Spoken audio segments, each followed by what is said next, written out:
There is a bit of a animalistic hunting instinct that goes along with trying to locate idlers. Hunting for over 3 minutes on 4th Street close to Bond Street. I would imagine I feel sort of like back in prehistoric days when they'd spot the woolly mammoth and get a spear. What did it do to you? Oh, it pollutes the air. The truck pollutes the air. And you're the only one fucking complaining? No, I'm not the only one.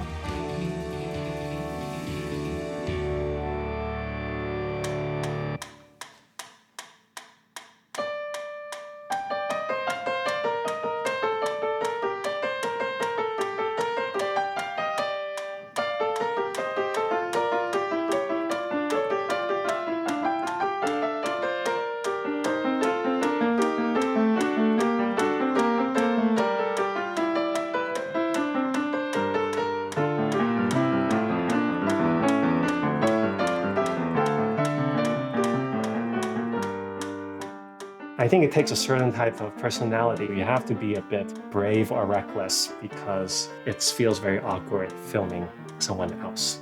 And you have to be able to stomach that. We're in front of 137 West 74th Street. It's close to Pacific Street.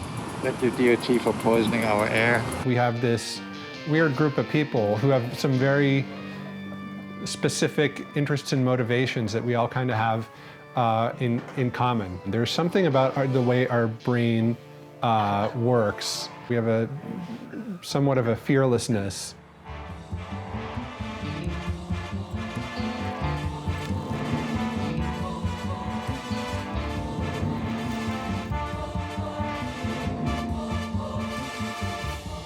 There's 6 of us here. I'd like to ask each of the 6 if you've been accosted, if you've been touched, if you've been punched, if you've been hassled, jostled. Don't record the truck! Don't threaten me. I told you last time what I would do to you, right? No, you I told you last time. What? Yeah, I don't give a fuck about that camera. Okay. Keep doing it.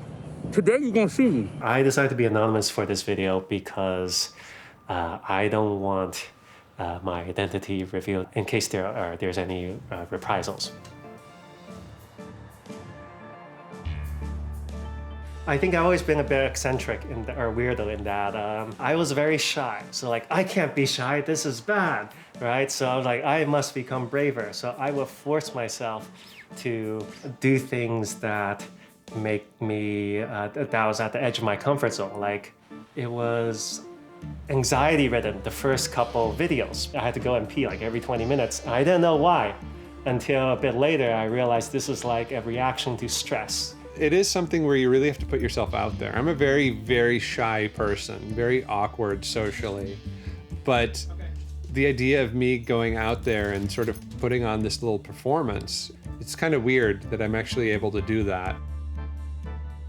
Go down Smith Street and end up in downtown Brooklyn, Fulton Mall area, and I obviously go where lots of idols are to be found. For instance, this one. Typically, you try to strategically place yourself in a way that is somewhat inconspicuous so that you would not be identified, obviously, because the whole point is to collect evidence that would allow a ticket to be issued. I change my outfit. Usually I do that when the driver notices me the first time. I suspect that driver will be there idling for a long amount of time. So I wait maybe 10 minutes, I go around the block, I come back, take off my jacket, so I look like a new person, and I then record. Did you notice how I put my phone into the tailpipe? Disgusting. Yeah. I should get a new iPhone now. As a pediatrician, I've always been very aware of, the issues with air pollution. It's not just asthma and cardiovascular disease and strokes and high blood pressure and myocardial infarction. It's really also neurotoxicity. So these compounds that get emitted through the tailpipe and that New Yorkers ultimately breathe, they're really damaging to the brain and specifically to children's brain. So these are very significant health issues that we're dealing with here.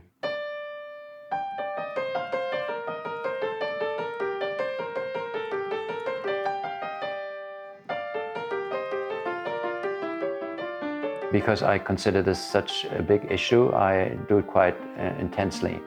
So for instance, last year I submitted roughly 7% of all idling complaints that were filed in New York City. My family, most of them at least, they do understand the point of it. You know, they know what it's about, but you know, I don't think anyone really fully is on board with the intensity with which I pursue this. But to me, you know, it's like an all or nothing thing. Well, at least there's an air freshener inside the vehicle. All the poisonous on the sidewalk here.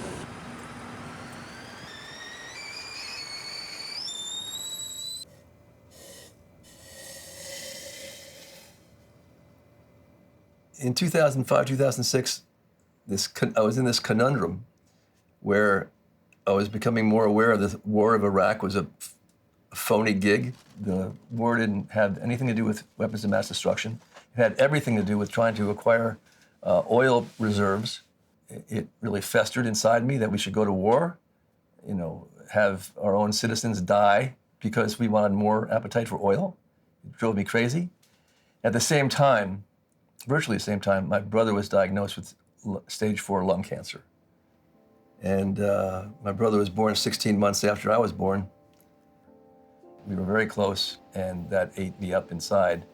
Yeah, it ripped us both up. It ripped the whole family up because he was sort of a...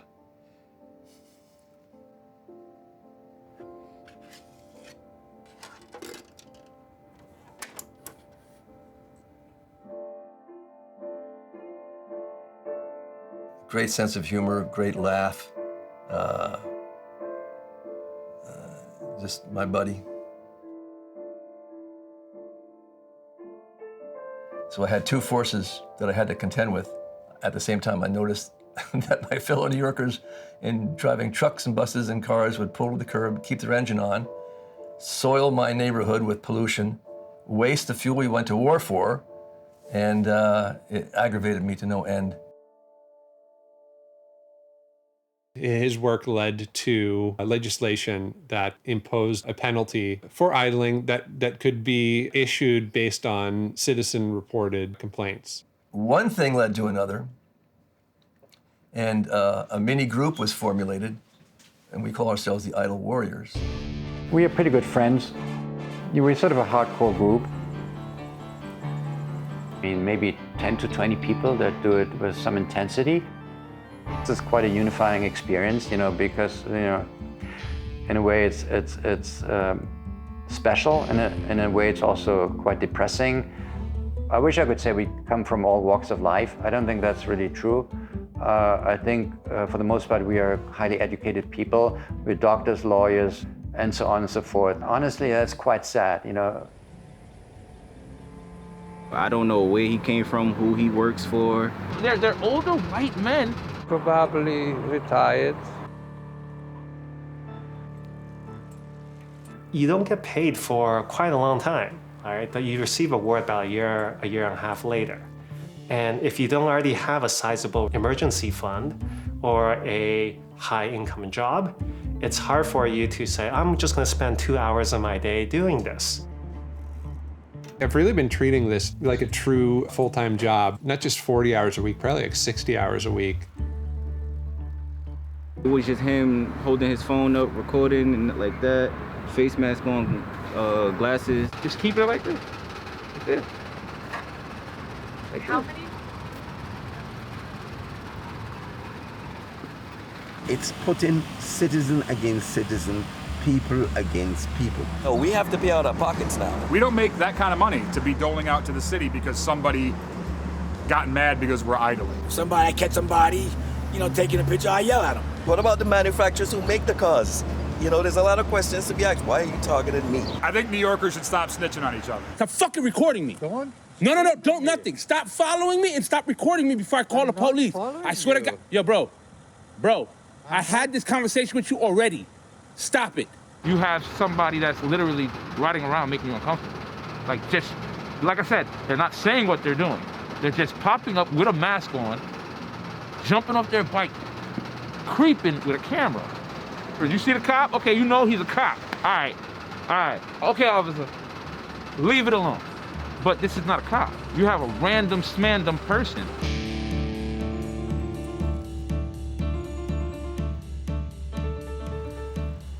Companies are not aware of that program, at least a lot of them, especially small companies. They're supposed to educate the own drivers.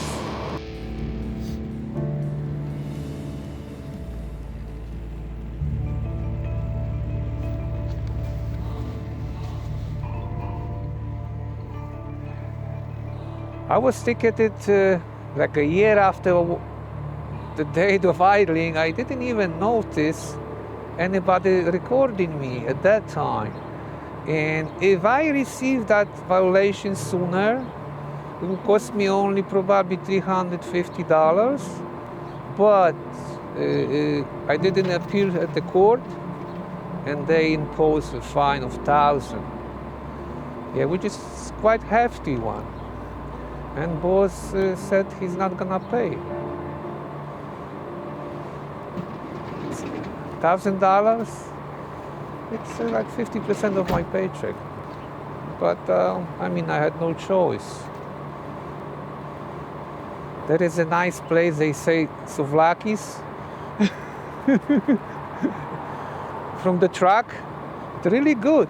I was sitting there and eating. So those souvlaki cost me $1,000 and $10. $1,010, okay? The most expensive lunch I had in my life.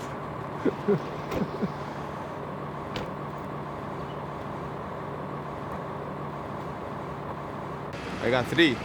If I get guilty, it's $3,000. I know a couple of people that got ticketed a couple times for idling, and they actually lost their job for that.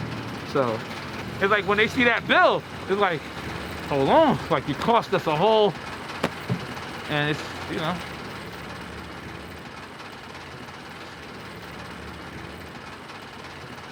When you pay, you feel the pain. Well, they don't want to pay the money, but on some level, I really don't understand it, because all they need to do is not to idle. I mean, that's the best way of getting out of a ticket, to never get one in the first place. So why are people idling? I mean, it's just a question I don't have an answer for, honestly. It's not easy to sit in the freezing without heating inside, right? Or the hot day without the AC on. But this is what it is. It's freezing, you know, how long I can last in the van. If it's too cold outside, I'm going to turn it on for heat. If it's too hot outside, I'm going to turn it on and get some air conditioning. Some people just don't care, and that's it.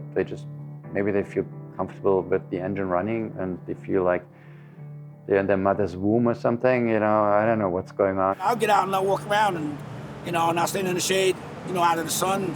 The sun comes around the building here, like in the city here, you know, and I got a breeze. My truck doesn't need to be running. You know, I feel bad for workers if they're, you know, not paid much and they have to deal with it. Now, if they're required to sit in their truck, maybe there's something wrong with the way they do things. It doesn't mix with the problems we're facing right now. You don't get people's attention just by being a nice guy or coddling them. And if someone's wallet gets hurt, you get their attention. I never paid attention so far till I got this. Now I'm trying to look around, you know, once in a while, like at least every 3 minutes or so. There's a small element of vengeance that they're sort of getting their just desserts for idling. But mostly it's like, if I do this enough, they will stop. They will change their behaviors, and I've seen it. Think about, okay, like how many hours of exhaust am I responsible for reducing? And it's quite a bit. Hey, bud, how you been? We you know, No truck. we made these trucks disappear. You You know this? really did. Right? He used to film different trucks with diesel, and they used to dirty the air. And he used to film it, and they was mad. Now the trucks don't come. Oh, good.